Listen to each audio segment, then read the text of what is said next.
Brazilian superstar Neymar অবশেষে ২২ মাস পর জাতীয় দলে ফেরার পথে। ২০২৩ সালের অক্টোবরে বিশ্বকাপ বাছাইয়ের শেষ ম্যাচে অ্যান্টেরিয়র ক্রুসিয়েট লিগামেন্ট ACL ইনজুরিতে পড়ার পর থেকে তিনি জাতীয় দলে খেলেননি। সবশেষ জুনের ফিফা উইন্ডোতে ফেরার কথা থাকলেও পুরোপুরি ফিট না থাকায় ব্রাজিলের কোচ কার্লো আনচেলত্তি তাকে স্কোয়াডে রাখেননি। ব্রাজিলিয়ান সংবাদ মাধ্যম ও গ্লোবো জানিয়েছে, এবার ক্লাবের জার্সিতে ভালো ফর্মে থাকায় আনচেলত্তি নেইমারকে জাতীয় দলের স্কোয়াডে অন্তর্ভুক্ত করেছেন। ফুটবল কনফেডারেশন CBF ফিফার কাছে আনুষ্ঠানিক স্কোয়াড পাঠাবে। 25 আগস্ট আনুষ্ঠানিকভাবে স্কোয়াড ঘোষণা হতে পারে।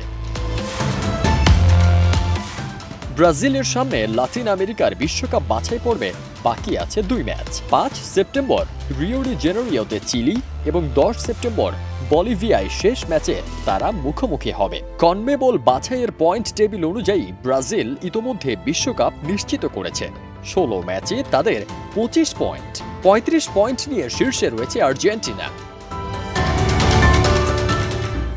এখন নেইমারের ফেরার অপেক্ষায় সেলেসাওরা, যারা তার উপস্থিতিতে আরও শক্তিশালী হতে চায়। ফারদিন সানি, দেশ রূপান্তর।